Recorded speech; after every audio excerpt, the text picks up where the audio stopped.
welcome back to my channel. Um, it's me, Miss Mo. So in this video, I recently saw the movie Encanto, and I'll have to say the first time that I watched it, I did not like it. I didn't get it. Abuela made me upset.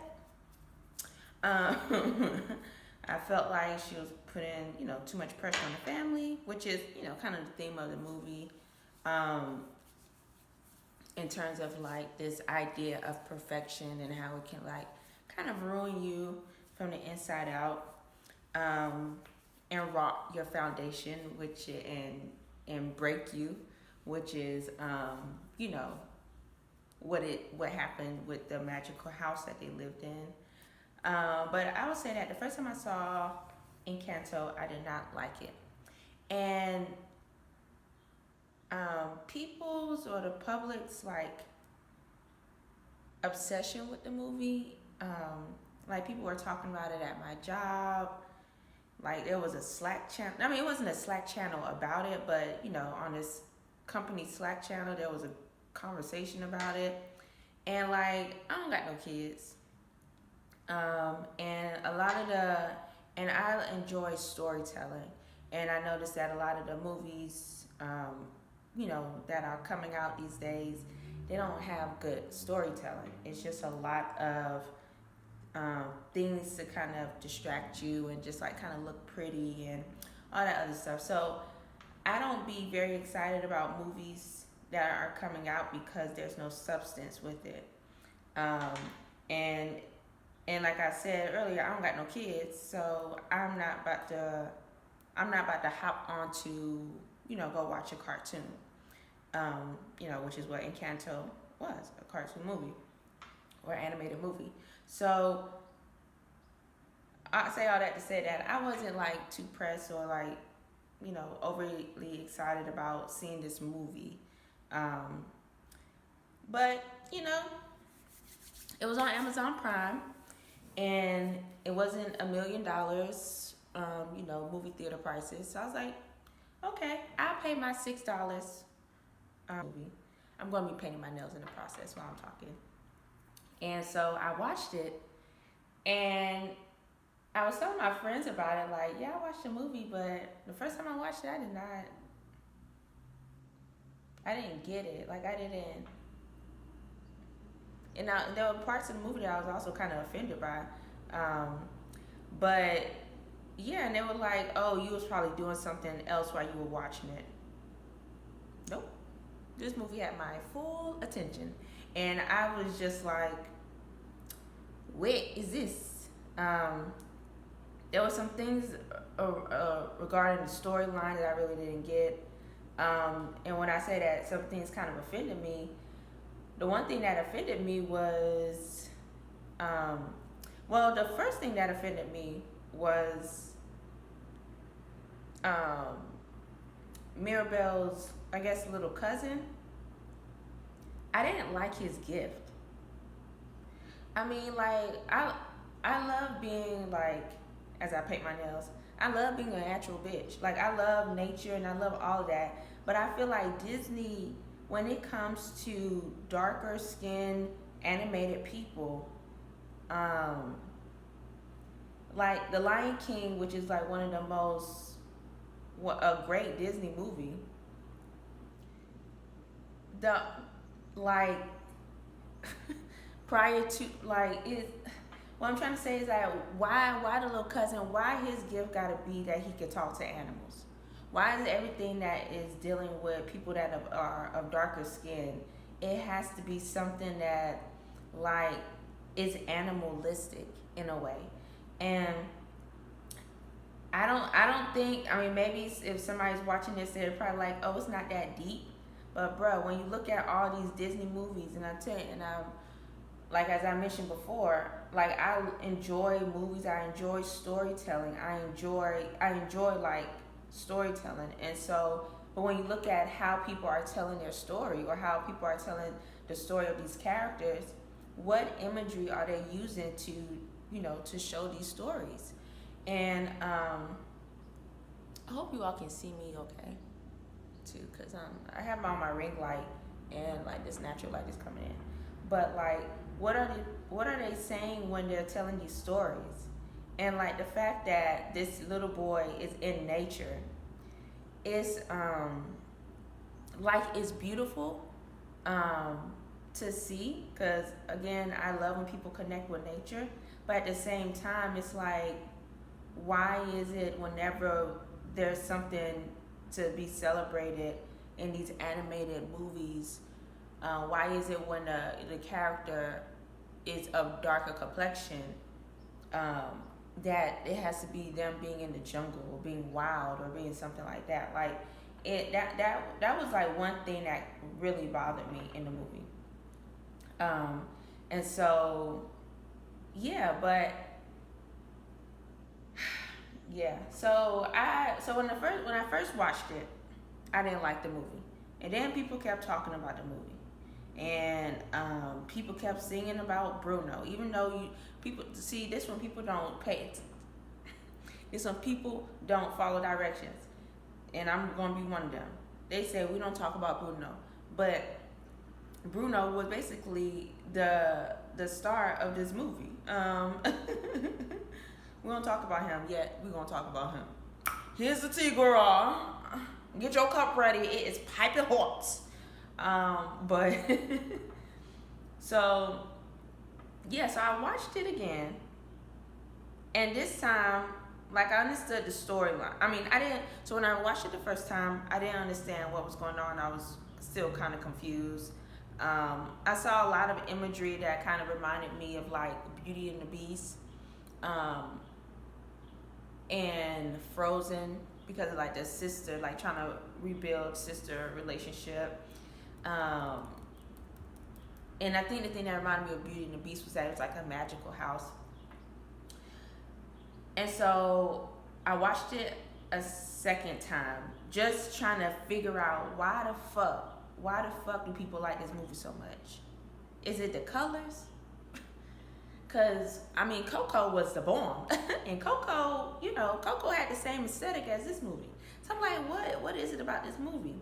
So I watched it again, and like I said, I paid $6, $5 to $6 on Amazon Prime. So I had 48 hours to watch it. So I'm like, I'm going to get my money's worth. So I watched it again, and this time, I was like, oh. Encanto. Me gusta Encanto. Okay. I get it now. I'm still kind of surprised that people, maybe I'm just slow, but that people were like, yeah, I love this movie on the first try. Like, first time watching it. Because I'm like, there are so many things that I missed. And like I said before, I was giving this movie my full attention. There were so many things that I missed that I found the second time that I was like, okay, this is a good movie, and I understand the message a little bit more. And yeah, like, and the thing that made me really realize, what the fuck this movie is about, because even when I started watching it the second time, I was like, okay, she don't got no powers or no gifts. Okay. I didn't understand and we don't talk about Bruno, okay. Because I guess he's an embarrassment to the family in some shape or form. But nobody didn't want to say that, but he was an embarrassment to the family. But it was Louisa. My homegirl Louisa. Louisa was the one that made it. Louisa was the one that was like, girl, this family is going through something. It was Louisa. That song, Pressure, I don't understand why. And I've been like watching a couple of like reviews about Encanto, because I'm like, people are so obsessed with this Bruno song, but I never really heard anything about like what this movie is actually about.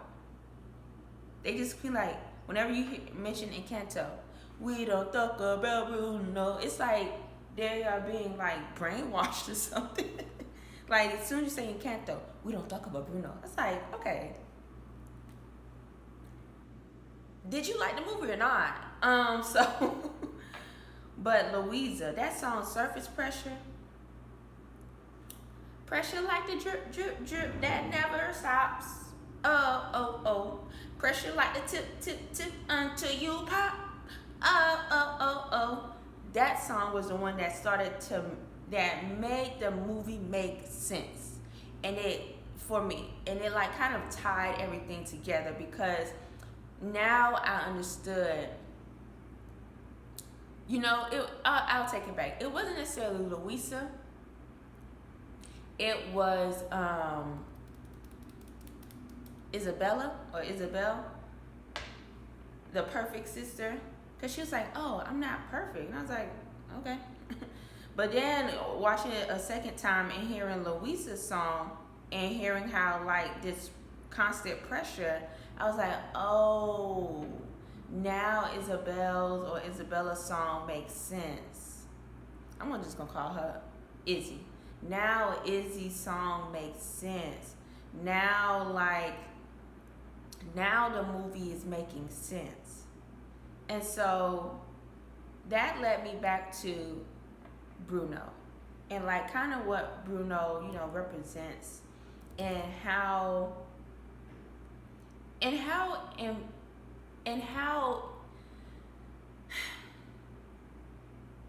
like, yes, family is important. And I feel like the thing between Bruno, like when we look at the characters of Bruno and Mirabelle,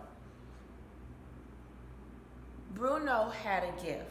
And Bruno had a gift. And people didn't understand his gift. And because he was very family and community oriented, because that is what Abuela, which in my opinion is part villain of this movie, I understand why she did what she did, but at the same time, you do have villainous qualities, Abuela. Okay, and some of us need to have these our own conversations with our own abuelas or our grandmothers or any elder in our family that be doing shit that they think is good for the family, and it's really not. But when we look at this, my little rant. But when we look at Bruno and we look at Mirabelle and we look at the impact of how like community, but more importantly how we value ourselves, how that is shaped. So Bruno had his gift and nobody didn't understand it because it wasn't perfect. It wasn't like Bruno's gift was real. And there was no way to try to mask it to make it look as if it was something that was just pretty and perfect. And yet, and because no one didn't really appreciate Bruno and his gift, he didn't really appreciate himself. And so, he kind of left and like ran away from his family. But we all know that he didn't really go that far. But when we see Mirabelle don't got no gift. And yet she knows that even though everybody is like, this girl is not special. Yeah, she can't do, she really can't do anything for us. So even though she knew that like her family viewed her in that way, well, mainly her abuela, again, villainous qualities. Even though that like people like she was like, even though she didn't have any gifts and people viewed her as not being special, she knew what she could offer. And because she knew what she could offer, even though nobody else could see it, she saved her family, she saved her community. And I feel like I just feel like those two characters, because and that's another reason. I know I'm going like jumping, but the thing about Encanto is that because there was so many like there was so much imagery in the movie. There was so much there were so many messages in the movie There are so many ways to analyze this movie that I started to really appreciate it. And then after I watched it the second time, and I was like, me gusta Encanto, I started watching it the third time because I was like, my bitch Louisa, girl, I feel you. Pressure like the drip, drip, drip. Girl, that's my song. I don't understand why people don't like that. I don't understand why that wasn't a big part of like this Encanto craze. But pressure, and I feel like, and I was watching a review and they were like, a lot of adults will probably get this movie, but maybe this isn't like very kid friendly. And I feel like a child would not understand pressure because they don't do nothing. Like their pressure is school. It's like, okay, yeah, school is hard, but how about the pressure of taking care of a whole community? How about the pressure of being a parent and taking care of your ass? Like, okay, so our pressures are different. Not to minimize yours, but I'm just saying, you ain't feeling real pressure yet. But I just feel like it's just very interesting that you have these two characters that need each other. You have one that is, that has the thing that Mirabelle wants, which is a gift. And yet, because no one really taught him or appreciated what he had to offer, he did not appreciate himself, and therefore, like, you just lost a member of the community. And yet you have Mirabelle, who's on the opposite side of that, who has no gift, and who has no gift and had to learn how to basically love herself and to tell herself that she's enough. And by doing that, was able to, save her family. So I like, wait, hold on. How many coats do I want to put? I don't think there's any. So, yeah, like Encanto it's an interesting movie. I'm glad I didn't go to the movie theaters to watch it, because I would have been hella mad if I went there and I'm like, what the fuck did I just watch? What are they talking about? What happened to Abuelo? Because for the longest, not the longest, but after watching the movie, I was like, oh, Abuelo turned into this magical community for these people. In my head, I was like, oh, he didn't die. But I guess he did, which is why Abuela was crying like that. And I'm like, how they get the candle? Like, and why did Abuelo sacrifice? Like, why were the people that were chasing after the townspeople, were they chasing them because Abuelo was a thief? Like, did he steal their candle?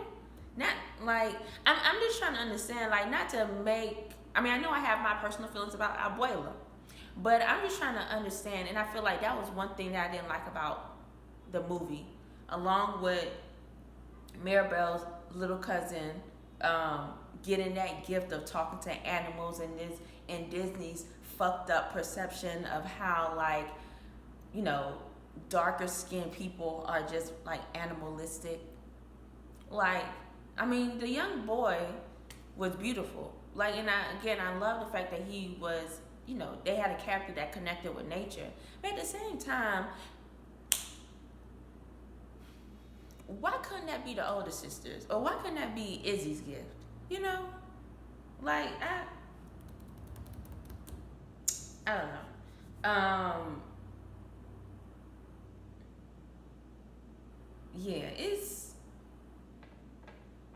Yeah. But I like that movie. Like, I liked Encanto overall.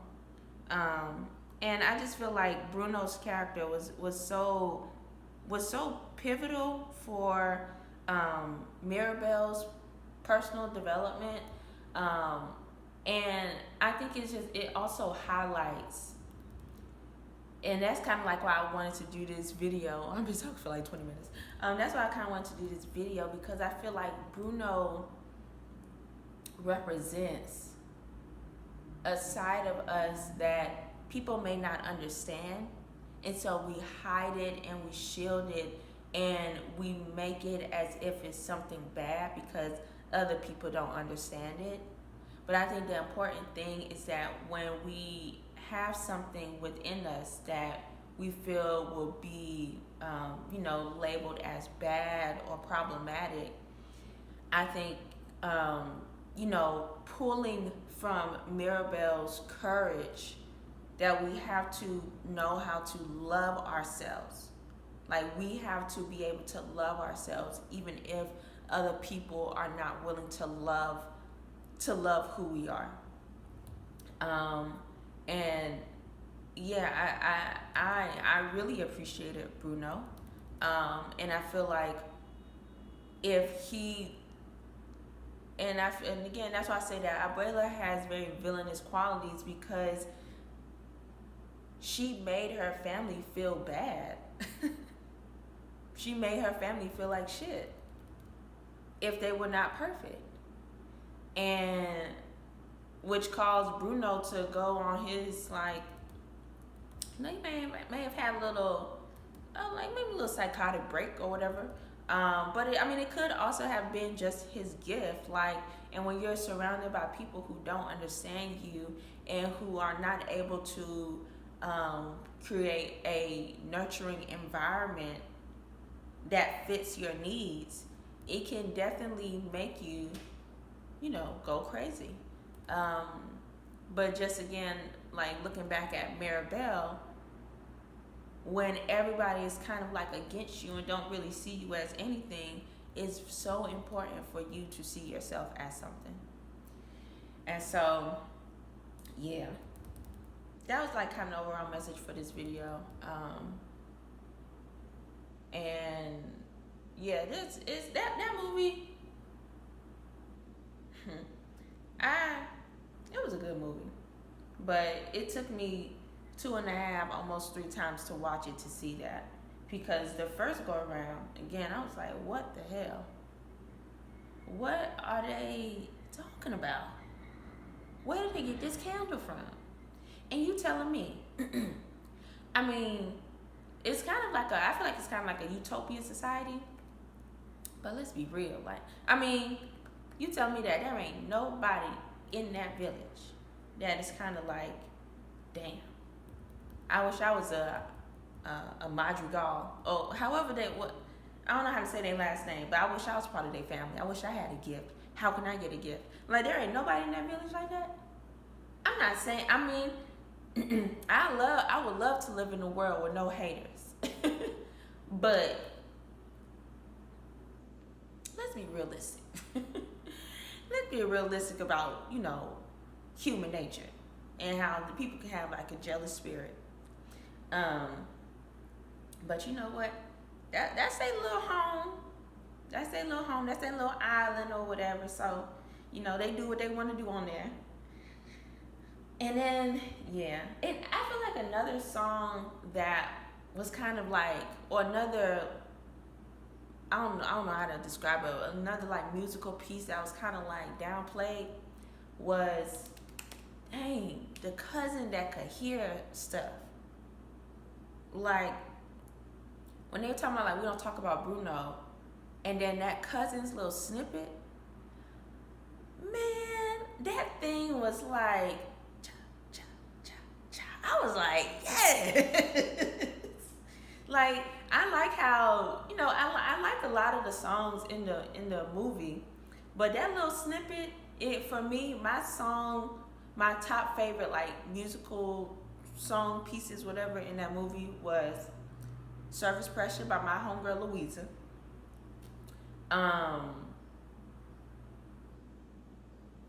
The little snippet part by Mirabelle's cousin that could really hear stuff, that could hear really well. And then the final piece of like when they were singing "We Don't Talk About Bruno," like when it was like everybody's like little input that they did for that song like came together. I really like when musicals or whatever, when they do that. I just feel like that's just a beautiful composition.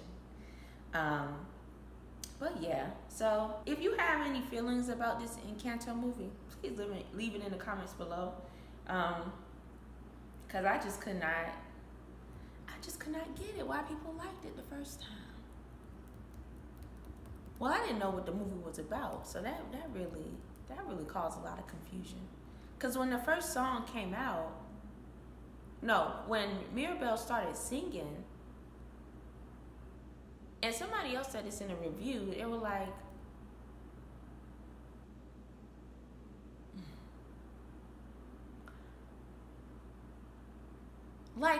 it makes sense now, but it's just like when it first happened, I was like, okay, she got a family, and they all live in the same house.